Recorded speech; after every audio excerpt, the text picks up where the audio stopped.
Hello, my friends. How are you? I hope you are doing great. Welcome into another YouTube video. So, my friends, as usual, we start our English session by sharing with my teacher what I have extracted or what I have understood from my today's reading session. So, let's do that. So my friends, as the technique that I have applied the last day or the previous day, which is to share with my teacher some screenshots of the pages that I have went through them uh, during the during my reading session, so he can provide me with some questions or some thought-provoking question that can enable me to practice speaking. And this question, they must be in harmony or aligned with what I have read. So let's do that, my friend. Now we'll start a new chat. Okay, I will take some screenshot for these pages.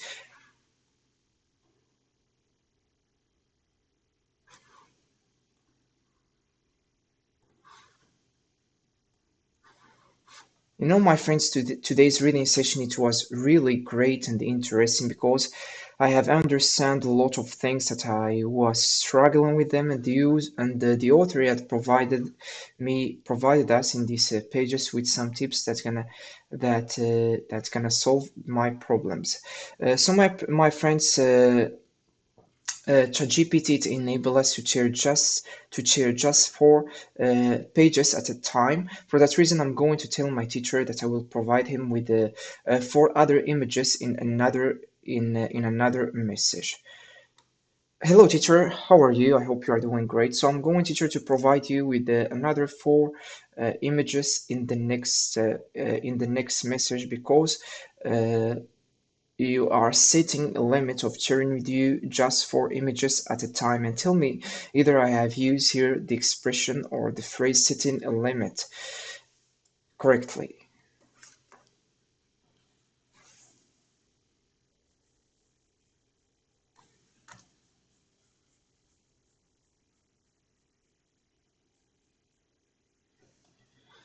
I'm doing great, and I hope you are too, my friend, because you are setting a limit of sharing with you just four images.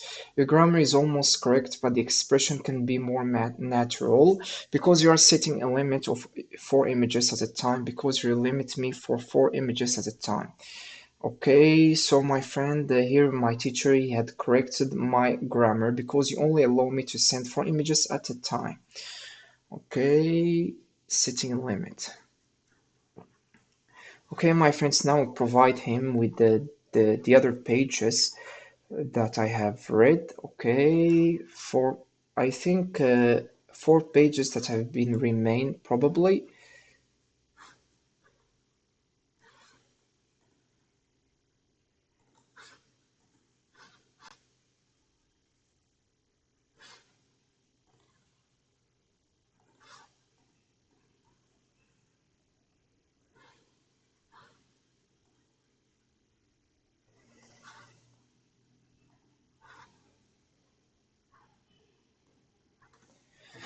Great. So now, my friends, I have just finished sharing with my teacher all the images that I have read today, so we can have a discussion or reflection about them. So let's do that, my friends.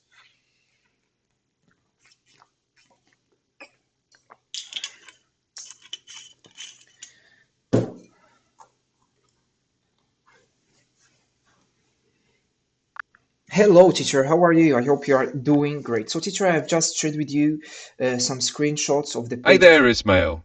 Teacher, I have just shared with you some screenshots of the images, some screenshots of the pages that I have read today, so we can have a speaking practice about them. So, teacher, in our today's English session, I will share with you what I have understood from these pages.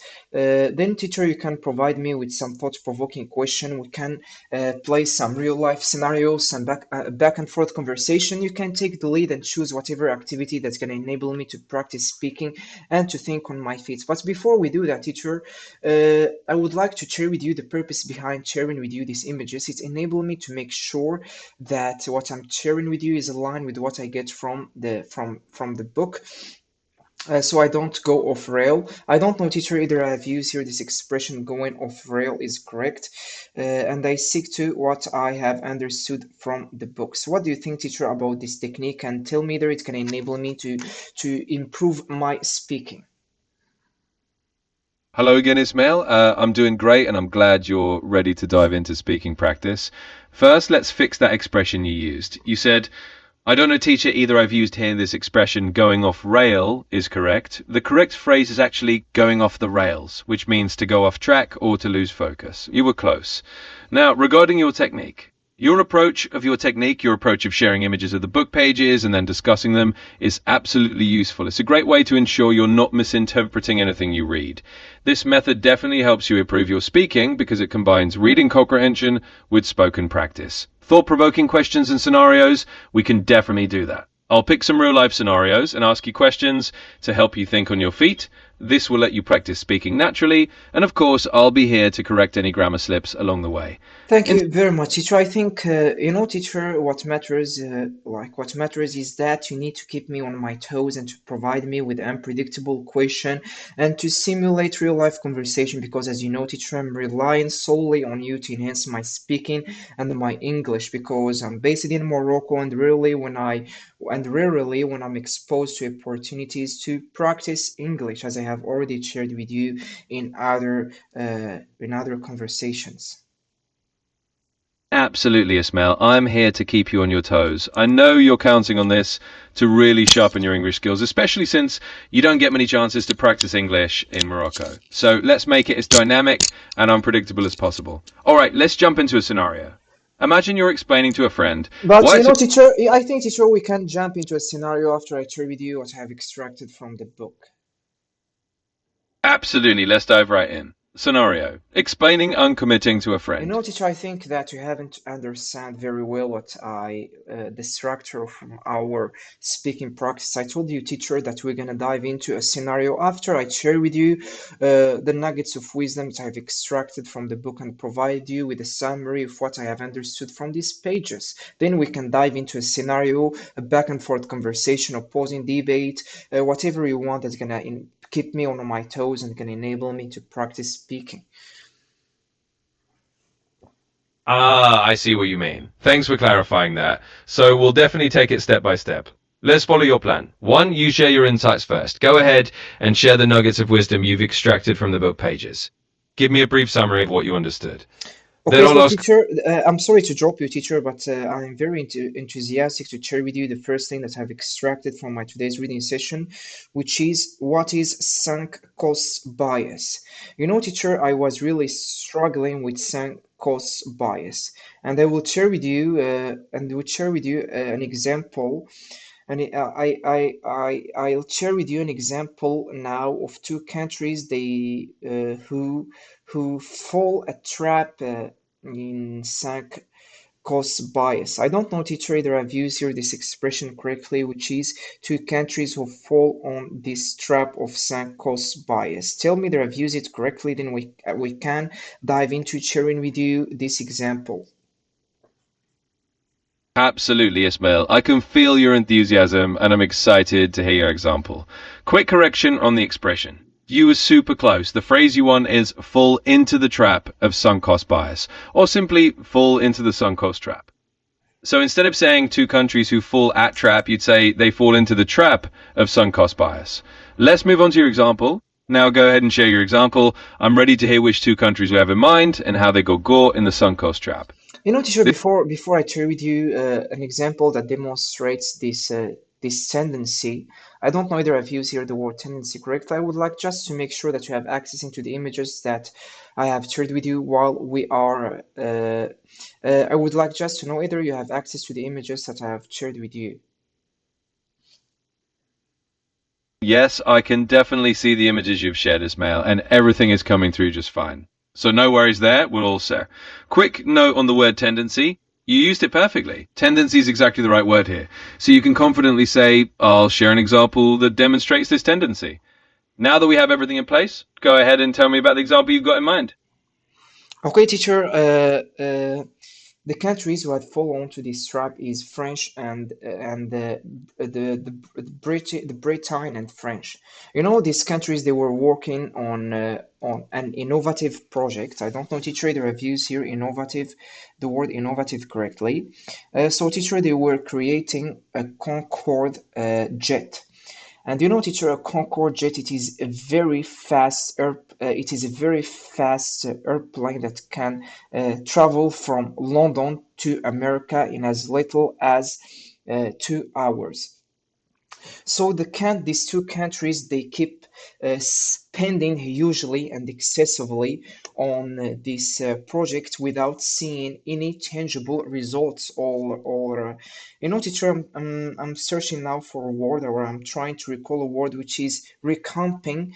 I think recomping it means the return that we get on investment without seeing any recomp. But despite that, they keep investing and investing on creating or crafting a great airplane that go very fast. And I think what had really led this project to fail or to sink dramatically is the plane. It was very small and it couldn't carry a lot of passengers, which means the revenue it is very small. But despite that, these two countries, even though they were intelligent, smart, strong countries, they keep investing their money on that investment. And why the author had brought up this? Why the author had brought up this? This this example is to illustrate the sunk bias. Because you know, teacher, what I have realized, something that I was doing every day, even though it wasn't aligned with my goals, which is to train vigorously and excessively every day. So, teacher, I have noticed that this especially running. I was running so many kilometers per day. I'm not saying that this is really or fully bad, but it is not aligned with my goals. Even though I wasn't preparing to any marathon or I didn't had any athletic motives, I keep doing this thing. And because I get better at running and I couldn't really remove it from my life, I kept investing my time on it and doing it excessively every day, even though it is not congruent or it doesn't help me with my goals. So after I have read the book Essentialism, I have understand that I can't I will keep running, but not as rigorously, or not rigorously, but not as vigorously as I used to do. I will just do some lightweight working out while listening to something, and rather I will channel that energy that I was channeling to run into some other things that are incongruent with my life and I'm with my goals. And I'm not claiming or saying that I will not be running rigorously all throughout my life. At some point in my life, when I reach my goals and be financially independent, I will start running again vigorously, excessively, and intensely to prepare for a marathon. But in this period of my life, I think I need to channel my energy, my focus on things that are really aligned with my goals. Teacher, what do you think about how I have explained sank bias and how people find it hard to really walk back or to push back from things that they have already invested on it? And you know, teacher, this unfortunately happen also in relationships. So even real like people they keep investing on relationships that are toxic, and the further they invest on this relationship, the more they find it very hard to break these relationships. So what do you think, teacher, about my understanding? You would like for me to correct the mistake that I have committed both vocabulary and grammatically? Absolutely, Al. That was a fantastic explanation, and you did a great job summarizing the concept of sunk cost bias. Let me highlight a few points, and then I'll polish a couple of things for you. What you explained well, clear example. You used the Concorde project by France and Britain as a strong real life illustration of sunk cost bias. That was spot on. Personal connection, you related it to your own experience with running, showing how you realized you were investing time in something that wasn't aligned with your current goals. An additional insight, you even expanded the idea to relationships, which is a great insight into how sunk cost bias can apply to different areas of life. Grammar. When you said these two countries who fall onto this trap is French and the Britain and French, you can amplify a bit. The smooth version is the two countries that fell into this trap were France and Britain. Vocabulary, you used innovative correctly. And the word you're looking for is recoup, which means to regain or recover something, like an investment. So you can say without seeing any way to recoup their investment. Overall feedback, you explained the concept really well. You're absolutely right that sunk cost bias can make it hard for people to stop investing in something just because they've already put so much into it. Now that you've shared your insights, let's jump into a scenario or a thought-provoking question to keep you on your toes. Okay, so now, teacher, let's move into a back and forth conversation or just an activity that will enable me to practice speaking based on what I have shared with you. So, teacher, keep me on my toes and let's practice speaking. And after we do that, teacher, we can move into another concept that I have extracted from the book. And teacher, a technique that I've started applying while reading a book, which is whenever something resonated with me, I write a note down. So when I'm sharing with you, that enable me to share with you the most important things that I've extracted from the book, because back in the days when I wasn't jotting down the most important things that resonated with me, I end up forgetting them and not sharing them with you, and which means I will not reflect on them more and understand them deeply. That's a fantastic technique, Ismail, and it's great to hear you're jotting down notes of what resonates with you. That way you really lock in those key lessons and we can have even richer conversations. Let's dive into a back and forth. All right, let's jump straight into a scenario. Since you just talked about sunk cost bias, here's a quick role play for you. Scenario, advising a friend on sunk cost bias. Imagine I'm a friend who's been working on a project for a year, but it's clearly not going anywhere. I keep saying, I've already put so much time and money into this, I can't quit now.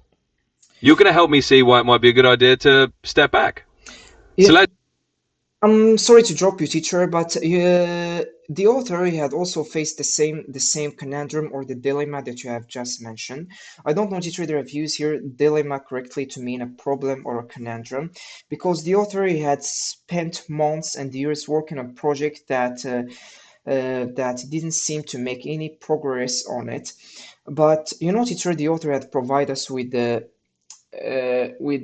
good strategy or tips that's going to enable us to know either.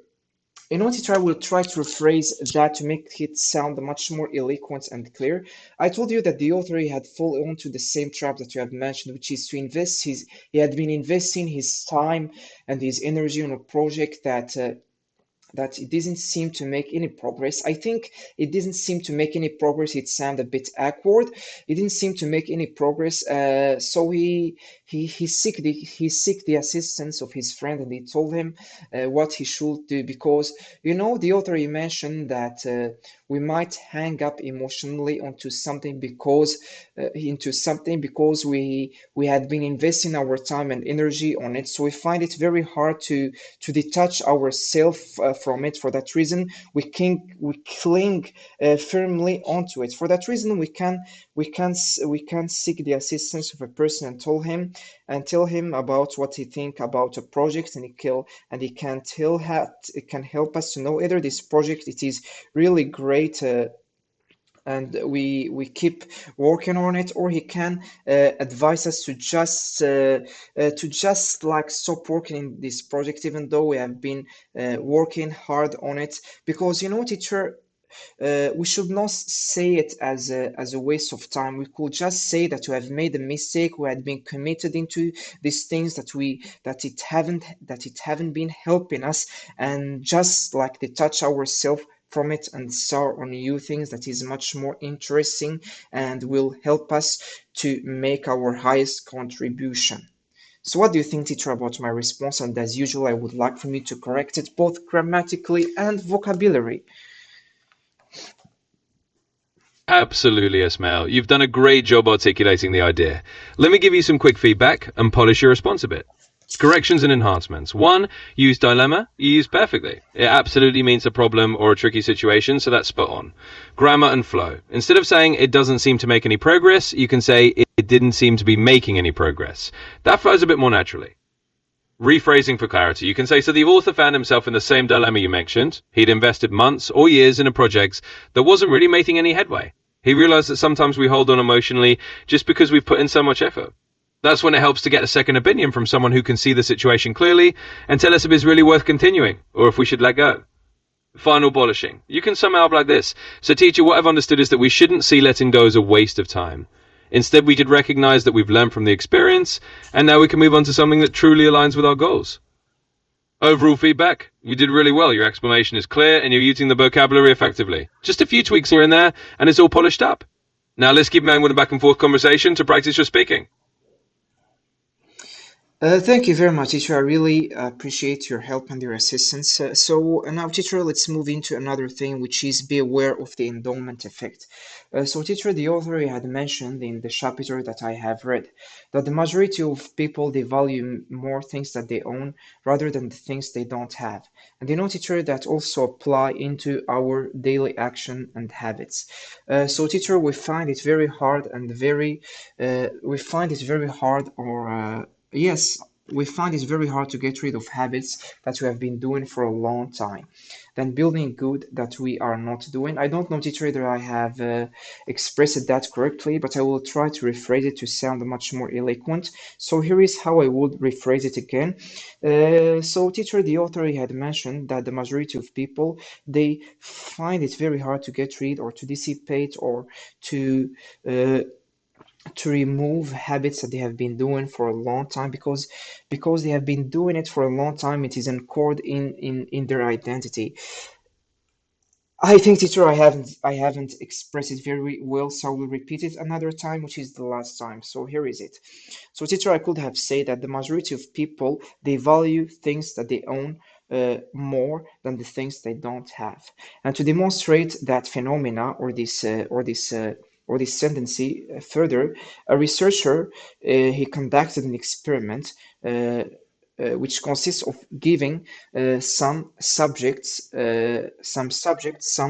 mag, and he another subjects he hadn't provide them with a mag, and so he asked the subjects about how much this mag worth in terms of price. So the people own who don't own the mag, he they like suggested a lower price than the people who who own the the mag, who had been given the mag by this researcher. So what you can understand from this experiment that we are highly evaluating the things that we own, and that transmute not transmute and that it is also applying into uh, our social life or our habits. We find it very hard to get rid of the habits that we are doing daily because now they are according to our identity rather than adopting new habits that are new and that are valuable to us. So, what do you think, teacher, about my explanation and the nuggets? Not what do you think, teacher, about my explanation and the lesson that I have extracted from this experience and how I have applied it into our social and our daily routine? Absolutely, Isabel. You've done a fantastic job capturing the concept of the endowment effect and how it ties into our daily routines and habits. Let me just polish a few parts and give you a bit of feedback. Grammar and enhancements. One of flow, you can say the author mentioned that most people tend to value what they already own more than things they don't have. That's a simple and clear way to phrase it. Experiment example. You describe the experiment well. You might say, in the experiment, some participants were given a mug and others were not. Those who owned the mug valued it more highly than those who didn't, showing that we place more value on what we already possess. Daily habits insight. You explain very well that this effect applies to our habits. You can say, we often find it hard to let go of long-held habits because they feel like part of our identity. It's easier to stick with what we used to rather than adopting new valuable habits. Overall feedback, you conveyed the lesson clearly and connected it nicely to everyday life. Just a few small adjustments and it sounds really polished. Now let's keep going with another activity or scenario whenever you're ready. Okay, now teacher, let's have a back and forth conversation or posing debate or whatever you pick that's gonna enable me to practice speaking and to think on my feet. Unpredictable question, a real life scenario, opposing debate, back and forth conversation, whatever you like. So, teacher, unfortunately now I will. It is time for taking a break. I will get back to you after my break finishes. So, see you in another in the second segment of our session.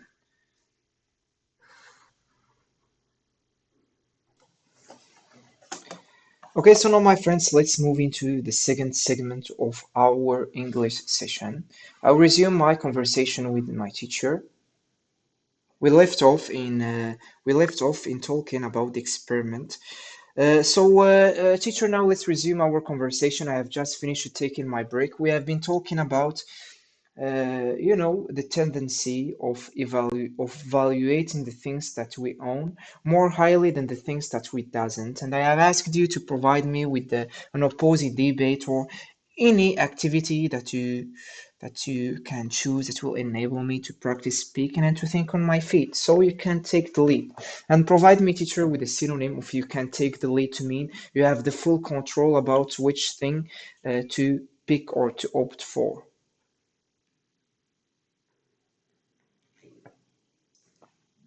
Absolutely. Let's jump right into a scenario. I'll set the scene for you, and you can respond as naturally as you like. Imagine this. You're having a friendly debate with a colleague who believes that people should always keep the things they're attached to because it gives them a sense of security. They argue that it's comforting to hold on to familiar habits and belongings, even if they're not entirely useful anymore. Now, your role is to gently challenge that idea, using what you've learned about the endowment effect. So go ahead and jump in with your thoughts. Okay, so teacher, here is how what I will tell my friend who think that being or cling to the things that are familiar to us and that are fully comfortable. I will tell him that this what really doesn't enable us to succeed and to thrive in life. We should really embrace the fact that risky things and things that doing things that we don't know their end results and predictable things that will enable us to thrive. But I think, teacher, what I have just shared with you, it doesn't directly connect to the idea that we are evaluating things that we own more than the things that we don't. So provide me with another opposing debate that will enable me to reflect more on that concept.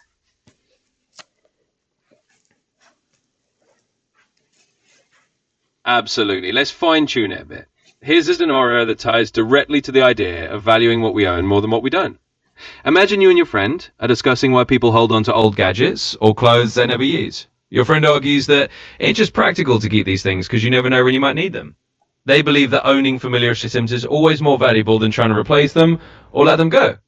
Now it's your turn to gently counter that perspective. Use what you know about how we sometimes overvalue what we already have and how letting go can actually open up space for better things. You And of know, course, teacher, teacher, what you have mentioned has been already been what you have mentioned had already been covered by the author. He instructed us to organize our closets and to pile up all the clothes that we don't need and gave them away. And also a teacher that really emphasized more that we find it's much more harder to give away things or get rid of things that we already own. But teacher, a question that will really pave the way for us to get rid of things that we own and that is not congruent with our goals. And this question is, if we don't own this thing, what would we do to get it? And teacher, this question it will enable us to know the real value of this thing and to detach ourselves of this thing and to detach ourselves emotionally from this thing and to think uh, uh, logically and judiciously about either the investment that we put on it is highly beneficial or not.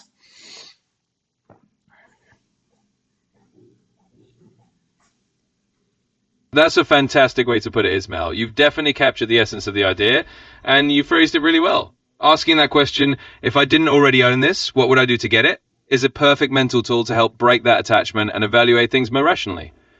You've explained the concept clearly, and you've tied it right back to the endowment effect, so well done. I think you've definitely unlocked this piece of vocabulary and the idea behind it. Now we can definitely move on to another concept or scenario, whatever you like. Yeah, now, teacher, we can move into an activity that can enable me to practice speak. And teacher, you can choose a new one that we haven't been practicing, that we haven't been using for practicing speaking. Like, I would like from you to introduce a new strategy to our speaking practice that will enable us to practice speaking much, to make our session much more enjoyable and efficient.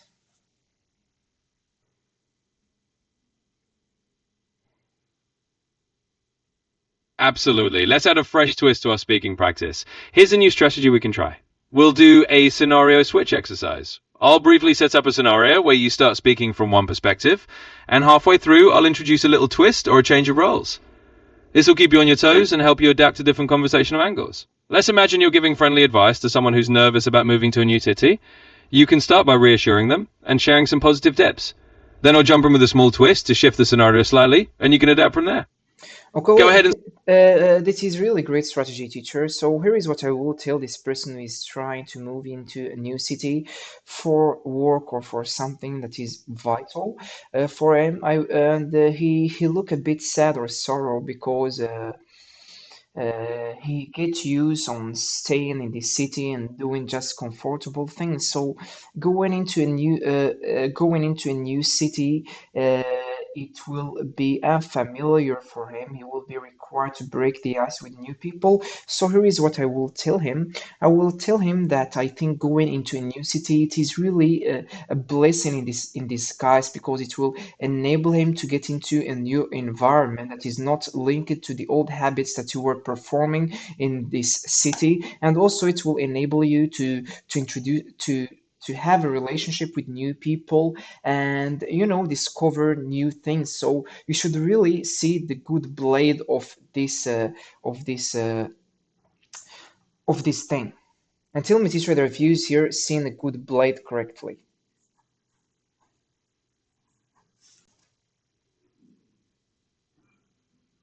You did a wonderful job encouraging your imaginary friend, Ismail. Just a quick note on the phrase. Instead of see the good blade, the common expression is see the silver lining, which means to see the positive side of something. So you might say, you should really see the silver lining in moving to a new city.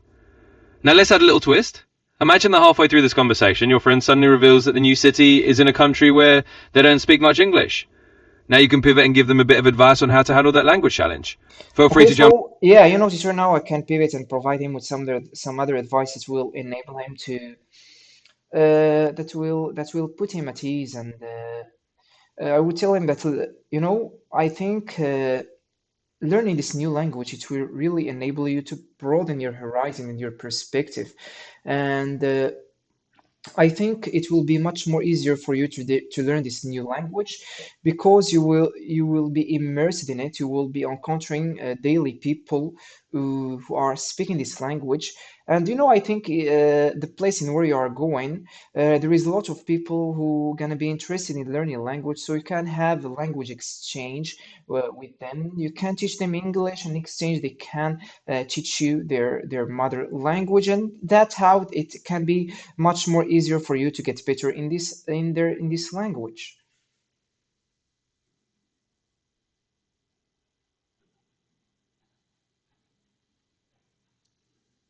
That's a perfect way to pivot, Ismail. You reassured your friend really well and turned that language challenge into an opportunity.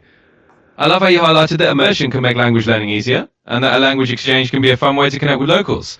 So that was a great response. I think you did an excellent job with this new strategy. It made the conversation more dynamic and you adapted really naturally. Let me know whenever you're ready to try another approach or dive into a new topic. Yeah, so now, teacher, we're gonna dive into a new concept that I have got from the book. So, teacher, which is stop making casual commitments. So, teacher, I have realized that while I'm having conversation with some people, I end up making some commitments that that are not valuable for me, and they don't help me with they don't help me to improve myself. And teacher, the author had provide us with a myriad. I don't know, teacher, either I've used here a myriad correctly. A myriad, I think, a huge amount or an exponential amount of something, a myriad amount of strategy that will enable us to pivot to pivot, not making commitments. And tell me, teacher, that I've used here the word pivot. And so, teacher, for example, if we cut ourselves that we're gonna make a commitment, we should stop for 5 seconds and reflect or think deeply. Either this commitment it will help us, and if it not, we should respond without hesitation that we don't have time for this commitment, that we have some other commitments, or our calendar or day is already clogged with tasks.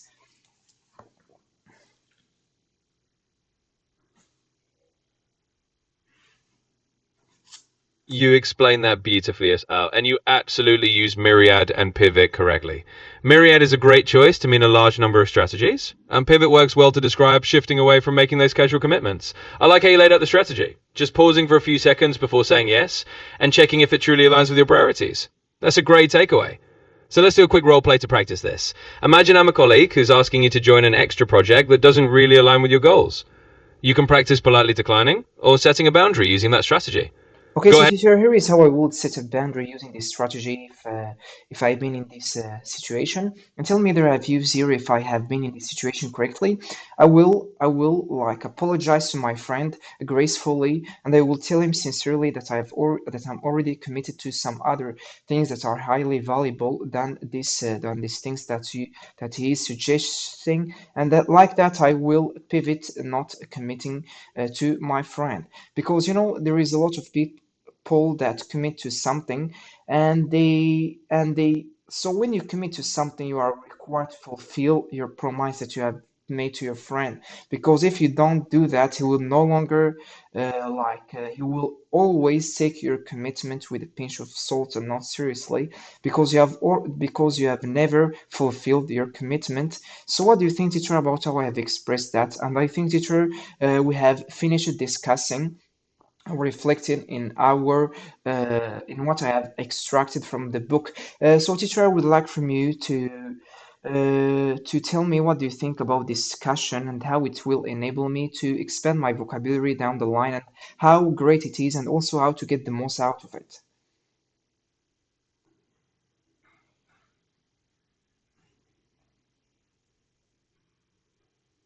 You express that very naturally, Ismail.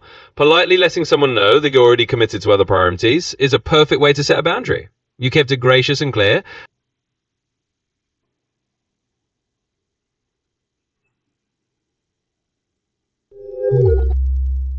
I'm sorry, but you've hit the daily limit for advanced voice.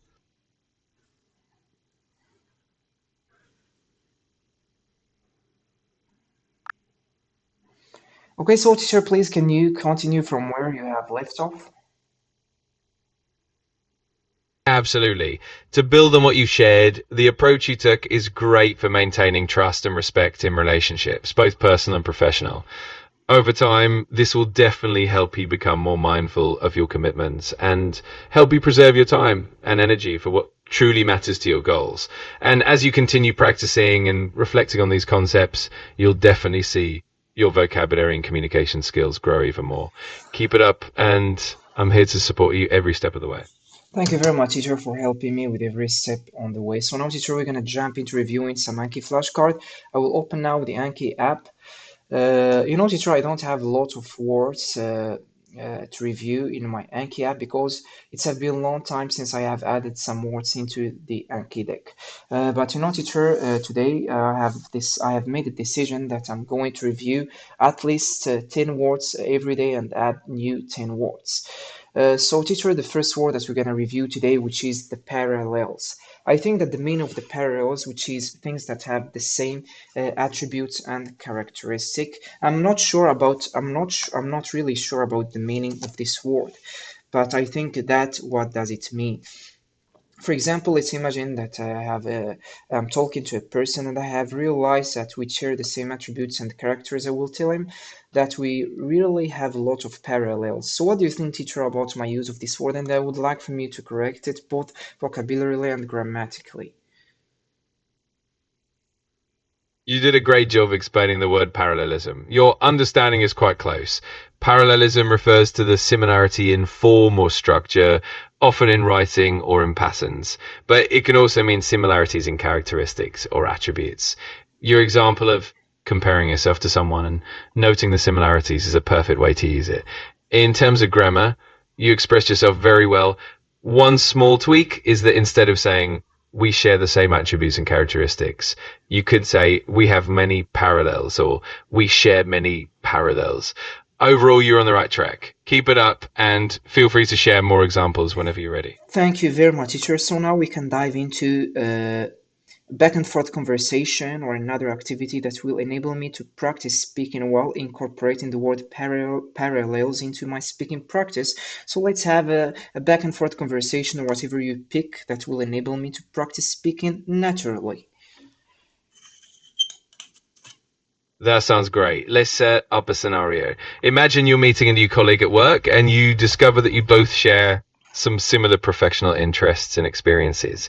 We can have a conversation where you highlight those parallels and explore how they might help you collaborate effectively. I'll start as your colleague and mention a project we're working on. Then you can respond, pointing out the parallels and how that can benefit the teamwork. Let's give Yeah, it so let's give it a try, teacher. I think that's really sound a great real life scenario that will prompt me to use the word parallels naturally. So let's dive into it. perfect. Let's jump in. I'm Call sorry, teacher, to drop you, but I really would like from you to provide me with a synonym of diving into something because I overly use this word whenever I would like to convey that I want to start something. Of course, instead of dive into, you can use phrases like immerse yourself in, delve into, explore thoroughly, or engage deeply with. These can add variety and keep your language fresh. So, whenever you're ready, we can jump back into the scenario and incorporate these new phrases. Okay, teacher, now let's jump into the scenario, and I would like from you, teacher, to prompt me to use the word parallels at some point in our conversation, but what matters is just to make it as natural as possible.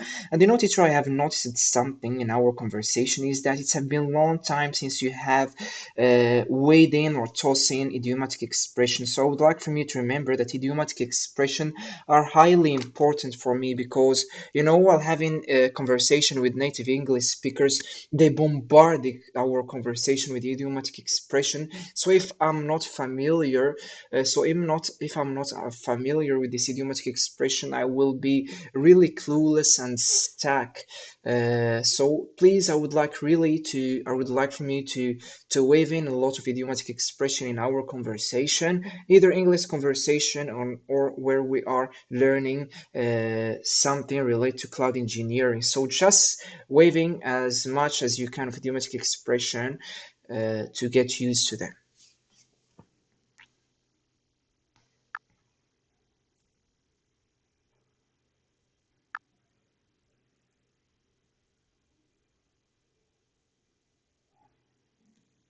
Got it. I'll make sure to include plenty of idiomatic expressions naturally in our conversation.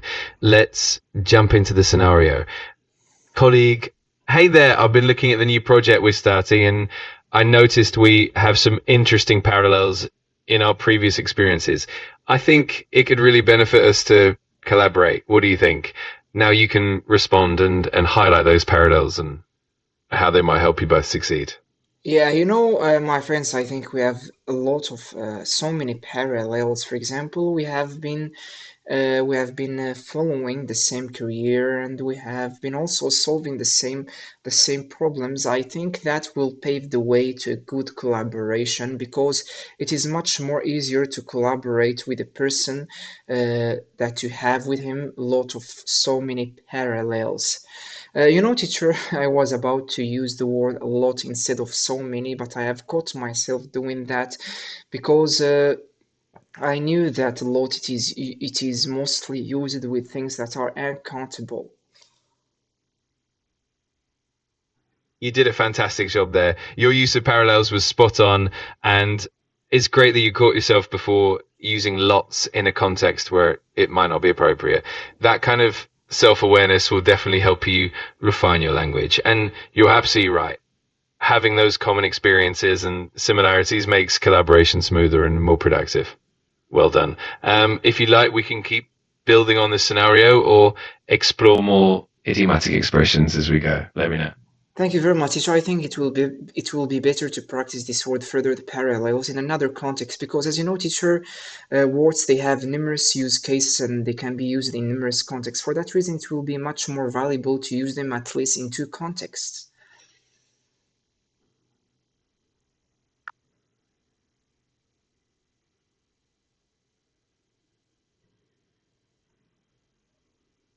Absolutely. That's a great approach. We can definitely explore different contexts for the word parallels, whether it's impressional settings, personal experiences, or even in more abstract scenarios. That way, you'll get a well rounded understanding and be able to use the word more naturally. Whenever you're ready, we can dive into another scenario and explore it further. Okay, so teacher, now let's move into an opposing debate. I think opposing debate, they are also a well-rounded strategy that provide me, that enable me to practice speaking, and also it enable me to build my argumentative skills. And tell me, teacher, either I have used here the expression argumentative skills correctly and to defend myself using English. Yes, you used argumentative skills perfectly. It's a great way to describe your ability to construct and present arguments effectively. I love the idea of an opposing debate. We can choose a topic that's interesting and relevant, and you can practice formulating and defending your viewpoint. This will help you sharpen your reasoning and speaking confidence. Let me know if you have a specific topic in mind, or I can suggest one for us. Yeah, you can just provide me, teacher, with a topic because I really don't have any topic now in mind.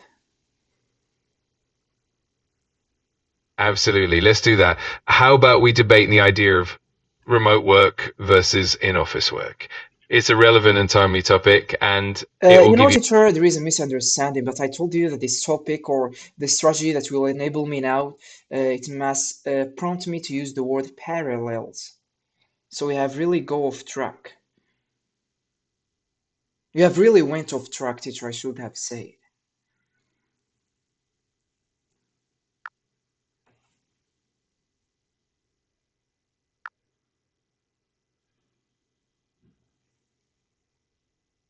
Got it. Let's focus on a debate that naturally brings out the concept of parallels.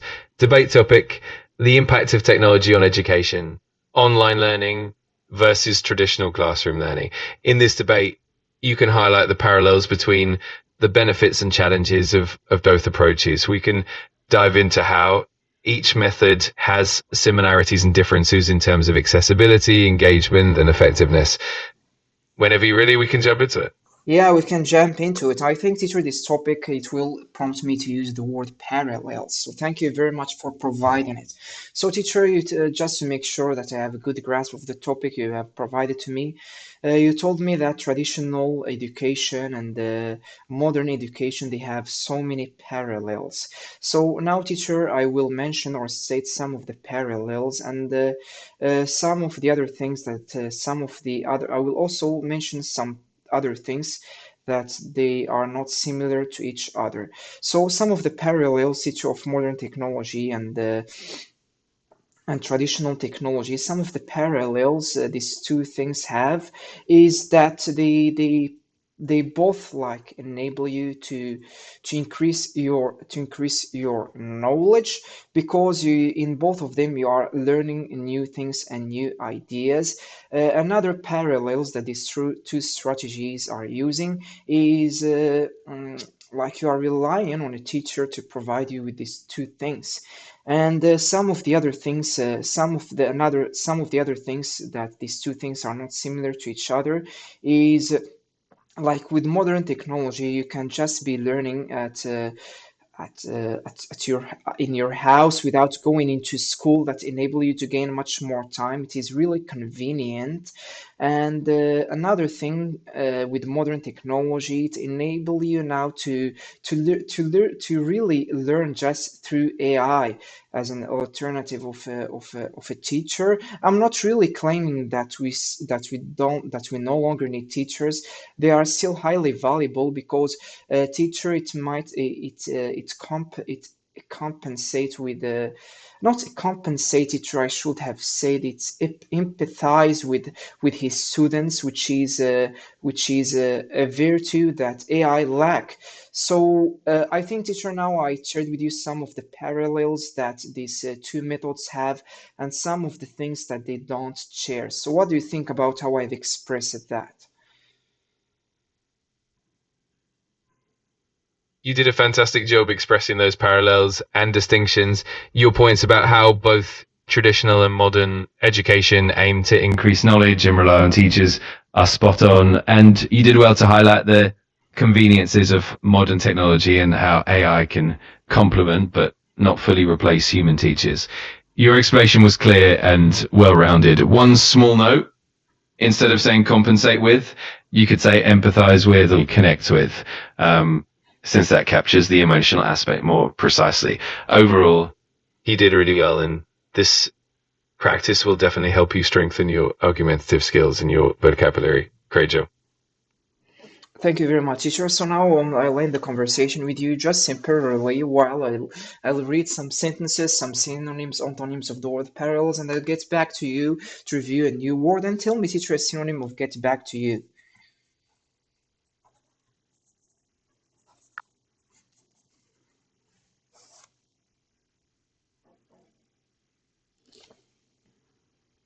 That sounds great. Take your time, and whenever you're ready, I'm here to help you dive into the next word or any other practice you need. Enjoy your break, and I'll be here when you're back.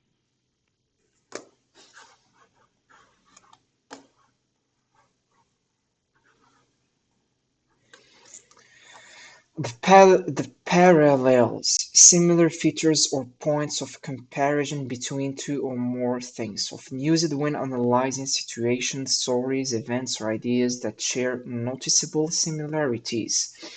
Similarities, resemblances, analogies, correspondences, likeness, differences, contrast, distinction. Draw parallels, not parallels, striking parallels, historical parallels, clear parallels. I noticed the parallels between our childhoods. The report draws clear parallels between market trends in 2020 and 2024. He exaggerated the parallels to make his argument seem stronger. She found inspiring parallels to make his argument seem stronger. She found inspiring parallels between her journey and her mentor's path.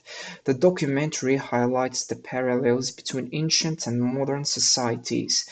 The parallels between their careers run like mirrored paths. The study identifies striking parallels across geographical distant cultures. Wow, the parallels between those two movies are wild. Can you point out the parallels you are talking about? Instead of focusing on the differences, he's emphasized the parallels.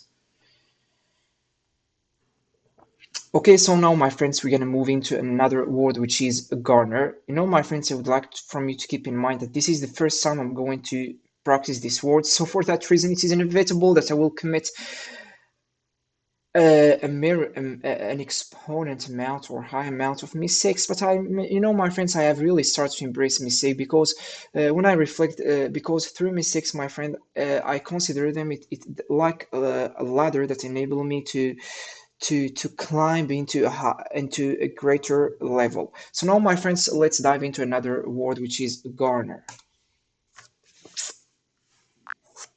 Okay, so now, teacher, let's move into another word, which is garner. I think, teacher, garner, it has the same use of gator, but garner, it is Hey mostly, there, hope you're doing well. teacher, Let me.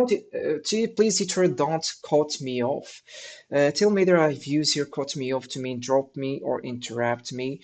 So the meaning of the word garner is to gator something, but garner, there is some subtleties among the word garner and gather. And tell me, teacher, the reviews here the word subtleties to mean some new slight differences or nuances between these two words, because the word garner, it means to gather emotion, to gather like respect or something like that. For example, I can say, let's imagine that a person had been working on a project very hard that the majority of his colleagues found very hard to accomplish, but once he had accomplished this project, he had garnered a lot of respect from his colleagues. So what do you think, teacher, about the meaning that I've provided to you using the word garner? You're on the right track. The word garner indeed means to gather or collect, often with a connotation of earning or accumulating something valuable like respect, recognition, or even resources. It does share similarities with gather, but garner often emphasizes effort or achievement. Your example is great. You use garner correctly to show how someone earns respect through hard work. Overall, you're doing well with understanding and using the word. If you want to practice more examples or need any clarifications, just let me know. Thank you very much, teacher. I really appreciate your help. Now, teacher, we can dive into a back and forth conversation, opposing debate, or whatever you pick to practice the word garner. I think, teacher, you can provide me with a storytelling technique, which consists of provide me with a story that I need to complete using the word garner while adding some additional plots to the story that you provide me. This technique really enabled me to enhance my creativity because I need to come up with a completion for the story very quickly, and tell me the reviews here the word completion correctly. Yes, you use completion correctly. It refers to the act of finishing something or bringing it to an end, so you nailed that part. I love the idea of using storytelling to practice Ghana. Let's dive into a scenario. Imagine a character who is working on a challenging project at work. Over time, their dedication and effort helped them garner a lot of admiration and You know, teacher, respect. I have already mentioned in previous conversation that when I ask you about a storytelling technique, all you have to do is just to provide me with the story and don't have to use the word that I'm reviewing, because I think I found this very useless if you use the word that doesn't really enable me to practice the word.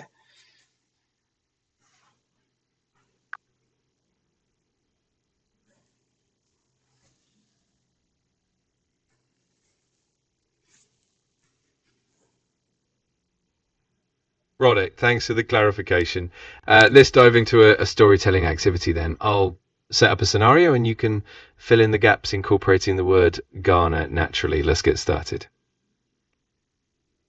Okay, so now teacher provide me with this story and I will use the word garner while adding some additional twists to the story and some additional plots. And tell me that I've used here the word twist correctly. Absolutely. Here's a story set up for you. Once upon a time, there was a young professional named Alex who joined a new company. At first, Alex faced many challenges and had to work hard to prove their skills. Over time, Alex's dedication and innovative ideas helped them garner the admiration of their colleagues and eventually led to a significant You know, promotion. teacher, I think you haven't really understand me clearly. I told you that when I asked you to provide me with a storytelling technique, the main purpose of that is to prompt me or encourage me to use the word. So, you know, teacher, you have just used the word here, and it's me who should have used it or incorporated into the story while adding some additional plots to it.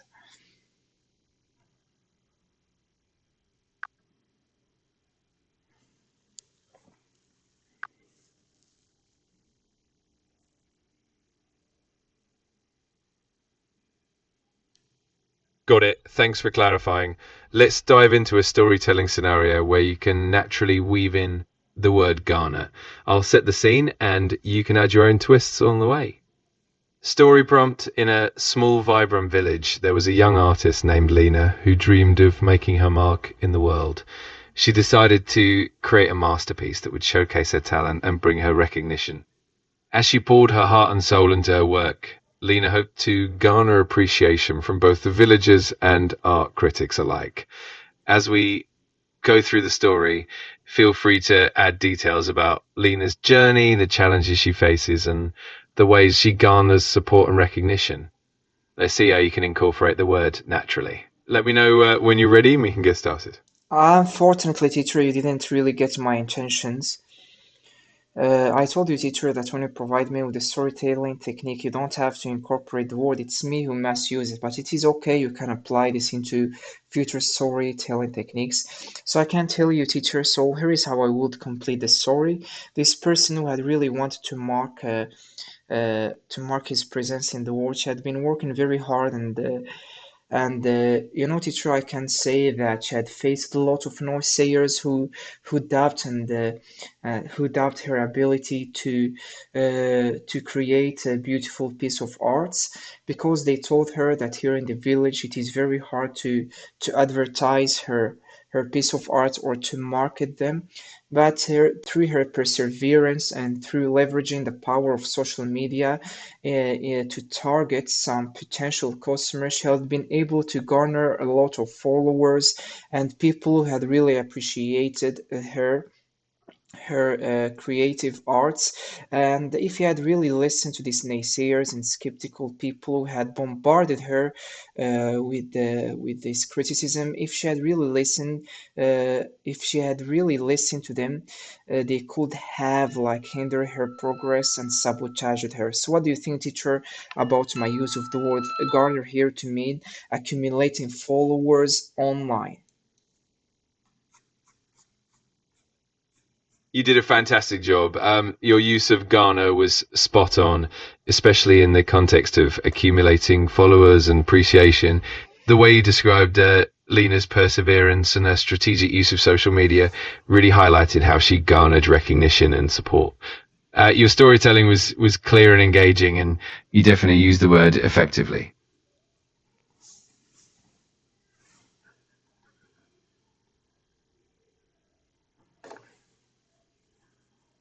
Okay, so here, my friends, we have practiced the word garner in numerous real life scenarios, and something, my friends, that I have noticed is that in today's in today's English session, I have reached the limit of the advanced voice mode. For that reason, I have switched into GPT 4.0 Mini, which is less intelligent and it requires from him a lot of time to answer. So there have been a delayment and freezing, and he doesn't understand clearly what my intentions and my aims. But what matters, my friend, is that we have practiced speaking. So now I will show you some sentences in where we have used the word garner. So the meaning of the word garner is to collect or gather something, especially information, support, or praise, often used for non-physical things like attention, support, or respect. Synonyms: gather, collect, accumulate, attract, acquire, lose, scatter, ignore. Collocations: garner support, garner attention, garner praise, difficult to garner, quickly garner. Memory hook: imagine gathering glowing tokens of support into a small box until it shines brightly. Every day, my friend used of the word garner. The new coffee quickly garnered attention in the neighborhood. The proposal garnered strong support from the management team. His rude comment garnered criticism online. Her kind actions garnered praise from everyone. The project has garnered interest from several partners. He garnered every bit of courage he had before speaking. The initiative garnered widespread approval across the organization. His joke actually garnered a few laughs. How can we garner more feedback from customers? While the new plan garnered support, the old idea lost momentum. So, my friend, here, as you might have realized, that it had took from us a lot of time to practice just two words, but my friends, we have really increased our retention of them instead of just review them passively and ended up forgetting about them. Okay, so now, my friends, let's resume our English session. We're gonna review now the word lambaste. So let's do that. Okay, so now, teacher, I'm going to review another word, which is lambasted. I think that the word lambasted, it means to criticize a person Hey publicly there, and hope you're doing great. How can I assist you today? now, teacher, we're gonna review the word.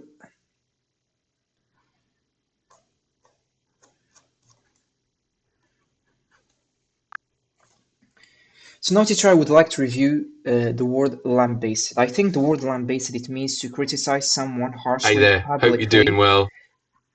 So now, teacher, I'll provide you with some sentences in where I'm going to incorporate the word lambaste. For example, I can say that the majority of the managers, they lambaste their colleagues publicly, which really impact their self-esteem and their self-confidence. And it will be better if they ask them to come into their office and do that, or to criticize them privately. So what do you think, teacher, about my use of the word lambaste? And we can move into back and forth conversation, and we're gonna prompt me to use the word lambaste, assign to me a character. So let's practice the word lambaste into a real life scenario. Your usage of lambaste is great. You captured the meaning perfectly, and your example about managers criticizing employees publicly fits well. It shows how the word can be used in a real world context to convey harsh criticism. Now let's dive into a back and forth conversation. I'll set up a scenario where you can practice using lambaste, and you can play the role of a character who might encounter it. Let's get started. Please, teacher, can you repeat this real life scenario because I wasn't listening to you attentively? I was actually lost in thoughts, and provide me with the synonym for the word actually. Can it be eventually? Of course, no worries at all. The real life scenario I mentioned involves a situation where managers publicly lambaste their employees, which can impact the employee's self confidence. The idea is to explore how constructive feedback should ideally be given privately instead. As for the word actually, it can indeed mean in fact, or really. It can also be used to emphasize something surprising or to correct a misunderstanding. Let me know if you'd like me to refine anything further, or if you're ready to jump into the scenario. Yeah, I would like just to jump into the scenario. So please, teacher, now assign me. You know, teacher, the scenario that you have provided me, I think we have already engaged in this scenario in previous conversation while reviewing the word lambaste. So provide me with another one. Absolutely. Let's switch things up. Here's a fresh scenario for you. Scenario: imagine you're part of a team working on a major project, and one of your colleagues, Alex, has just presented a proposal. However, the team leader, Jordan, publicly lambastes Alex's idea in front of everyone, which creates a bit of tension. Your role is to navigate this situation and find a way to support Alex while maintaining team morale. Your task, as we go through the scenario, you'll have opportunities to use the word lambaste to describe. Okay, so thank you very much, teacher, for providing me with this real life scenario. So here is what I will tell Alex to put him at ease. Provide me, teacher, with a synonym for the word put someone at ease to mean to comfort him. I would tell him that he should not be impacted badly by the lambastement that he gets from the manager. I will tell him that the manager he is facing some very harsh times. For that reason, he found it very hard to take a grip on himself and to take a grip of him on himself. For that reason, he was shouting and yelling at you during the meeting. So you can't just forget about that. And I'm sure that the manager is a very kind person. He will come and apologize to you after. So don't worry. That sounds like a thoughtful and supportive approach. For a synonym of put someone at ease, you could use reassure or comfort. Both convey the idea of making someone feel calmer and more relaxed. Your dialogue with Alex is really empathetic and encouraging, and it helps to build his confidence. Great job incorporating those ideas. If you'd like to practice more or explore another scenario, just let me know. Thank you very much, Ishu. I really appreciate your help and your assistance. I think I have really now I have a good grasp of the word land-based. And you know, teacher, I would like for me to provide me with a word with the synonym of the word really, which is a filler word that is used by the majority of language learners, and also provide me with some tips of how to get rid of these filler words. Absolutely.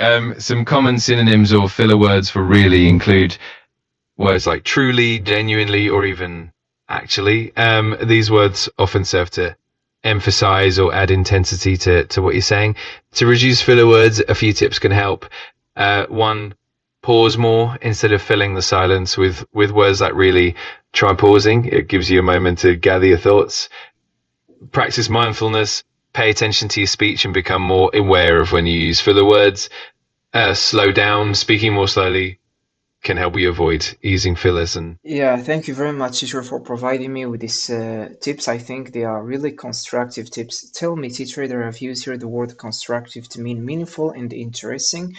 The tips that had stood out with me, which is to practice mindfulness and to be aware of these filler words, because being aware of something, it is the first step to get rid of it, as I have understood from the book Atomic Habits. exactly, being aware is definitely the first step toward improvement. And yes, when we say constructive, it often means helpful and positive, aiming to build or improve something rather than just criticize. It's fantastic that you're connecting these ideas with your reading from Atomic Habits. It shows how much you're integrating and applying what you learn. Keep it up, and if you ever want more practice or have more questions, I'm here to help. Thank you very much, teacher. I really appreciate your help. So now, teacher, we're gonna dive into another word. Lambasted, meaning to criticize someone or something harshly and publicly, implies strong, often emotional disapproval, more intense than criticize. Scold, berate, rebuke, condemn, chastise. Antonyms: praise, command, applaud. He lambasted for, lambaste severally, criticize, critics, lambasted, media, lambasted, lambasted by the press. He lambasted about the issue, he lambasted the issue. She lambasted him, lambasting, lambasted. Imagine a chef being angrily lambasted by a TV judge for ruining a dish. The word sounds like lamb plus basted, easily to visualize. The coach lambasted the players for their poor defense. The journalist lambasted the government lack of transparency. The actor was lambasted online for his insensitive comment. Though she was lambasted at first, her bold idea later succeeded. The company was lambasted for its late product's release. The, the critic lambasted the film, calling it a disaster on screen. The board lambasted the proposal as financially responsible. My boss totally lambasted me for being late again. Why was the mayor so harshly lambasted by the media? The manager lambasted one employee but praised the other. Turn a blind eye. You know, my friends, this word is really interesting, so let's review it. Okay, now teacher, let's dive into another word, which is to turn a blind eye. I think, teacher, the meaning of turn a blind eye, which means to ignore something, or to know, Hey there, or to how's it keep. going? You know, teacher, now I'll provide you with the meaning of the word turning a blind eye.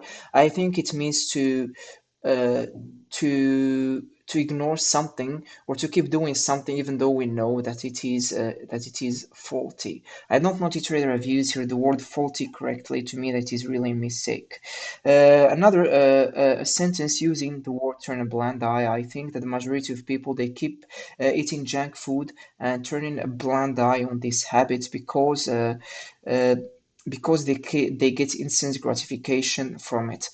So, what do you think, teacher, about my use of the word turning a blind eye here in this sentence? To mean that the majority of people they keep ignoring this fact, even though they know that it is unhealthy and it's ruining their health.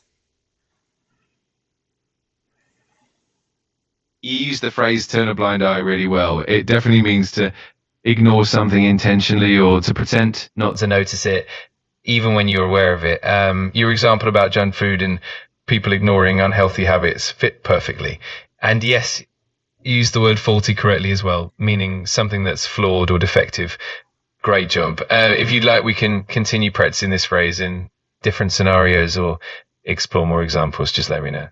Thank you very much, teacher. I really appreciate your help. So now we can dive into a back and forth conversation. You can assign to me a character, and then we can, at some point in our conversation, you can prompt me to use the word naturally. So let's do that.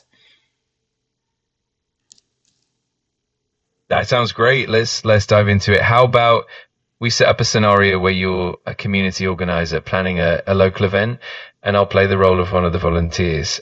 During our conversation, I'll prompt you to use the word naturally in context. Let's get started. So let's say I come to you and say, hey, I'm really excited about helping out with the community event, but I'm a bit unsure about how to get started. What should we focus on first? And then you can guide the conversation and incorporate the word. Yeah, I'm No, very happy and delighted because you are really enthusiastic to help the community.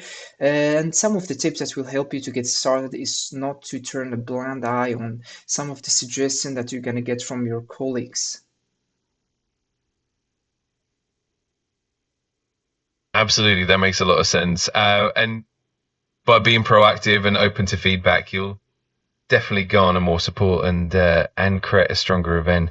Let's continue from here, and I'll keep prompting you to weave in the word naturally as we move forward. Okay, so teacher, go on and keep prompting me or encouraging me to use the word further. So provide me with another thing that will prompt me to use the word turn on a blind eye. Or let's engage in, provide me with an opposing debate that will prompt me also to use the word turn on a blind eye. And teacher, I would like from you to provide me with a synonym of the word, prompt me to mean or encourage me to use the word or incorporate the word into my answer. Of course, for the word prompt, some synonyms include encourage, motivate, stimulate, or spur. Now let's dive into an opposing debate. How about we set up a scenario where we debate whether the community should invest in green spaces or in urban development. During our discussion, I'll prompt you to use the phrase turn a blind eye in context. For example, I might say, some argue that focusing solely on urban development could make us turn a blind eye to the environmental impact. And then you can respond Yeah, accordingly. Tushri, I've got it very right. I think that the majority of people they claim that, not they claim, but they prioritize more urban development and building more houses and apartments in green areas. But I think they have turned on a blind eye on the importance of having green spaces in our cities because these green spaces it enable people to go there, rejuvenate, pass a good time, and just enjoy the beauty of the nature, which is called forest bathing. So I think in some countries, unfortunately, local authorities they don't set any regulation of they don't set any regulation on the expansion of urban areas, so that really lead to deforestation. So I think that they should not turn on a blind eye on these problems because they are really exacerbating and ruining further our environment. And I think green spaces they have really great role in for both humans and animals because it enable animals to reproduce. And for example, without green areas, birds they were not able to create their nests, and it will lead to their extinction. That was a fantastic explanation. You used turn a blind eye perfectly to highlight how neglecting green spaces can lead to negative consequences for the environment and for wildlife. And your argument about the importance of green spaces was really well done. If you'd like to continue refining these concepts or explore more scenarios, just let me know. Thank you very much, teacher. What do you think about my response? And I would like for me to correct it both grammatically and vocabulary because I think you have turned a blind eye on some mistakes that I have committed. You did really well overall. Your use of the phrase turn a blind eye was spot on, and your points were clear and well articulated. Here are a few minor corrections and suggestions. One, grammar. Instead of saying they have turned a blind eye on, it's more natural to say they have turned a blind eye to, for example, they have turned a blind eye to the importance of green spaces. Vocabulary, instead of ruining further our environment, you could say further damaging our environment or exacerbating environmental issues. You could say without green areas, wildlife like birds cannot thrive, leading to potential extinction. Overall, you did an excellent job. Keep it up and let me know if you like more practice. Thank you very much, teacher. I really appreciate your help and your correction and fine tuning to my sentences.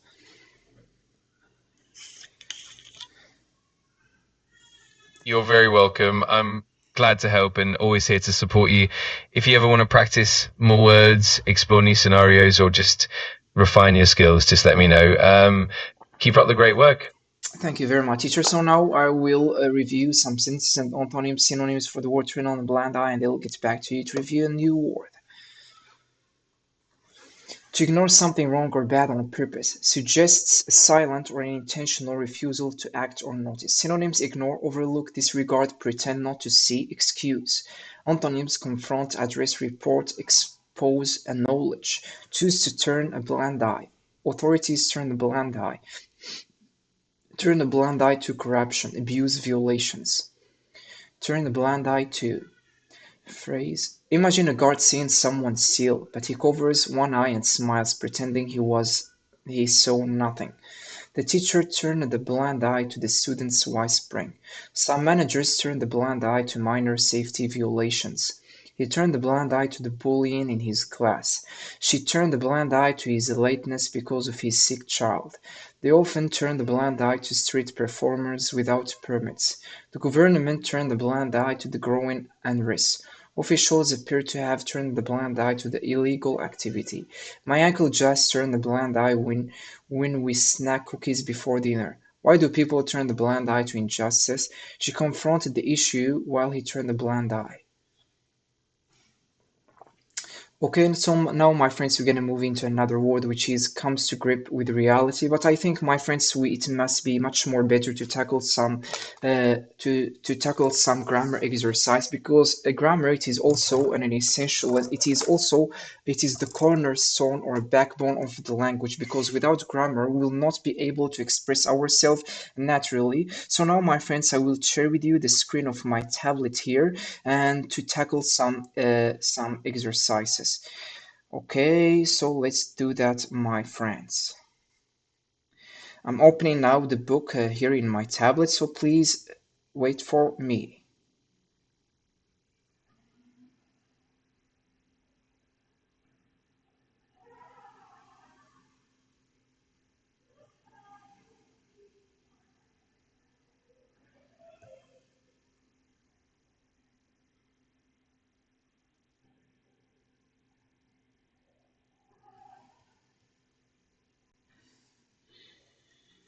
Okay, my friends, I'm searching for the book because it's a bit. Oh, I have found it.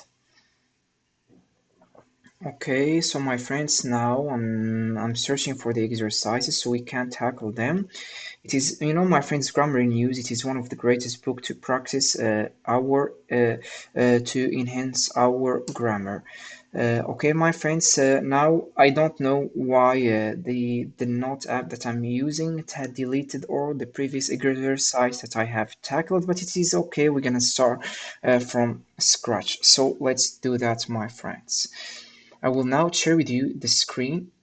Here it is. So my friends, today we're gonna tackle present simple. Present simple, it has high frequency in English, and my friends, I will start the recording feature here in ChatGPT so our teacher can listen to us and after. But teacher, I think until we finish our exercise and then I can take a screenshot with the exercise, I'll share it with him, then he can correct the exercise and provide us with further explanation for it. So now, my friends, we're gonna tackle the first exercise, which is here it is, my friends. The first exercise, my friends, is related to present simple. But before we tackle it, I provide you with a brief explanation of present simple. Present simple, my friend, it enables us to talk about, it is used in numerous cases. Firstly, we can use present simple to talk about things that we are doing in the moment, things that we are doing but not in the moment. For example, my friends, I'm learning cloud engineer, so I have used here the present simple, even though I'm not doing it right now, but I'm still doing it in this moment. Another use of present continuous. I'm sorry, my friend, for the conflict, for this confusion. Another use, my friend, of present simple. So I think this is the main use of present simple. Now let's move to tackle the first exercise. So she is taking a picture. Here, my friends, we have a woman which is taking a picture. He is lacing his shoes. He's tying his shoes. I'm sorry. He's tying his shoes. Okay, my friends, this person, they are crossing the road. They are crossing the road, crossing the road. And here, my friend, he's scratching his head. So, scratching his head. She's hiding behind the tree, hiding behind the tree, waving to somebody, waving to somebody. So here, my friends, we have used the present continuous solely to express things that we are doing at the present moment. So I will share this. I will take a screenshot for this exercise so I can share it with my teacher. Rectangle. Here it is. Okay, I will pass the screenshot here. I'll provide him with an explanation. Sorry, teacher, in the exercise that I have shared with you, we have used present continuous to talk about things that are happening in the present moment. Because as you know, teacher, present continuous it has numerous other use cases. For example, here she's taking a picture. We have used present continuous to talk about something that she's doing at the present moment. He's tying his shoes also for the same thing. So what do you think, teacher, about my response and the explanation that I've provided you regarding present continuous? Continuous.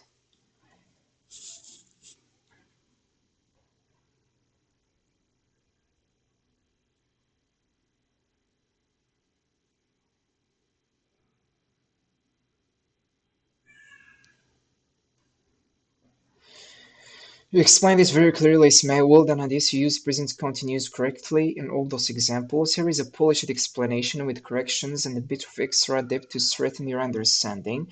You are right, teacher, in this exercise. The present continuous is used to describe actions that are happening right now in the moment of speaking. Examples for you from your exercise. She is taking a picture. She is doing this action at this exact moment. He is tying his shoelace. This action is in progress right now. She is scratching her head, ongoing action in the present moment. To enrich your understanding, the present continuous has several uses, but the one shown in your exercise is action happening now. Something happening at the moment of speaking. She's taking a picture, is tying his shoelace. Okay, my friends, present continuous it is also used in other has also other use cases, not happening right now, but happening around this period. I'm reading a book about psychology these days. You aren't reading it right now. Future arrangements, plans already decided and scheduled. I'm meeting my friend tomorrow. We are traveling next weekend.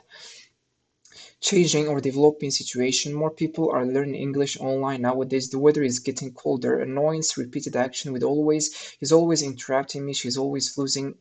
So my friends, here our teacher provide us with further use cases of the present continuous that we're going to tackle in other exercise. So thank you, my friends, if you have reached the end of the video. And if you have some suggestions about how I can enhance these videos, don't hesitate, leave them in the comment. Thank you very much for your listening.